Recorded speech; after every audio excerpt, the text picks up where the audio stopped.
Yeah, now if we're talking about hate speech that potentially leads to violence, Nicholas, haven't we been hearing something for the past 2 years that silence is violence?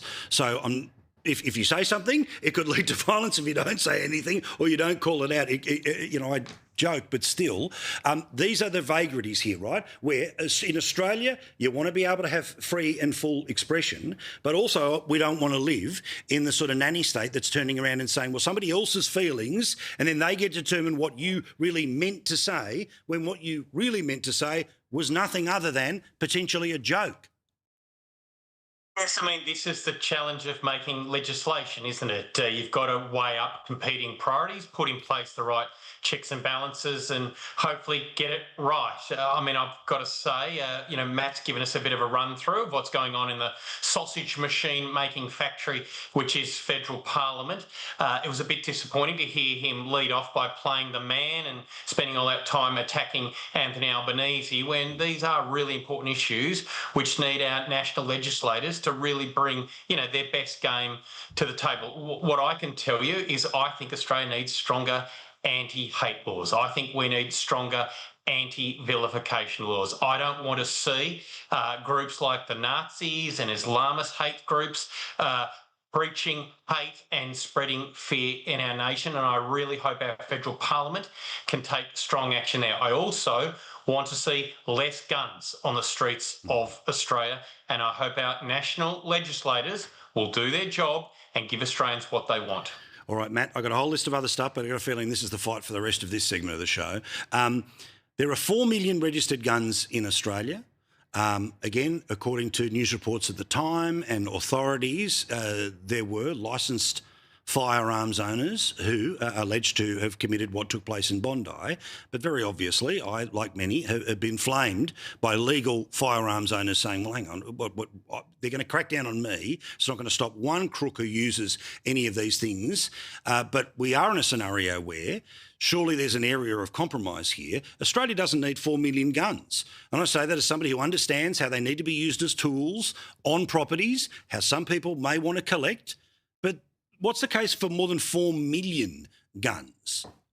Well, we actually have fewer guns per person today than we did at the Port Arthur massacre. The number of guns have increased in the past decade or so, but so has the population. If you have been looking around, our population has gone through the roof. But on a per-person basis, there's a lower amount than we had in Port Arthur.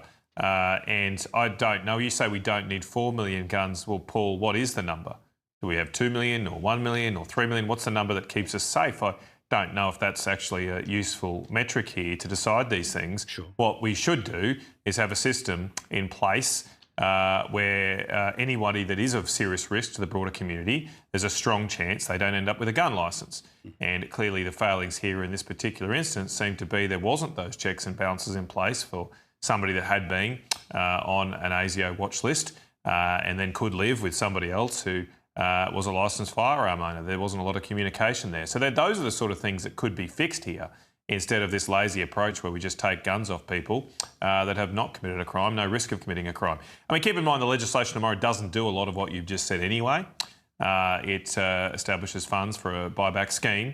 It seeks to strengthen some of the importation controls, mostly state controls. I mean, it's cracking down. They're cracking down, apparently going to crack down on the importation of gel blasters. Yeah. I don't know. I mean, is that going to be a serious risk to the safety of Australians? Why is that in there?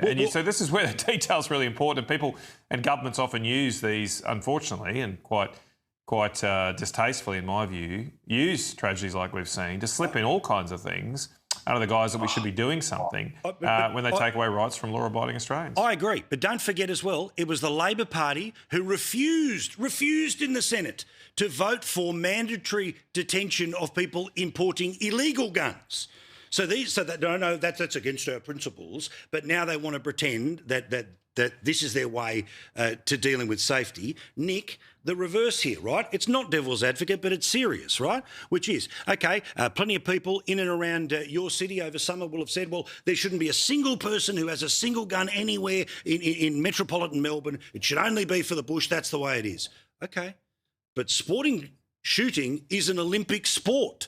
It is one that if somebody wants to do, yet they don't happen to live in the bush, well, then how do we facilitate that? Do we keep all of the guns at the local gun club and turn that into the local armoury, that if dodgy people want to roll over, they roll over? Again, you can't have a scenario where something is an Olympic sport that's been practiced in the Melbourne Games, the Sydney Games and the Brisbane Games, but people won't be able to have access to it. Or do you think the point here is that the legislation says none of that matters as long as it's 4 if you're in the city and it's 10 if you're in the bush? Oh, look, can we start by all agreeing that nothing that's being debated in the federal parliament this week is going to put at risk Australia's chances of claiming gold in the shooting at the Olympics? And I say Just that saying, let's stop Mike Diamond, pretending great Victorian, winning that many, guns many are gold only for there. killers. But look, I think the killer point here is the one you made, Paul. Like, there's 4.1 million guns in Australia, more than there were at the time of the Port Arthur massacre. And as we all saw so dramatically in Bondi, when there are nut jobs on our streets with long-arm weapons, powerful weapons that they're able to access through existing legal arrangements in Australia, something has gone very wrong and needs to be done.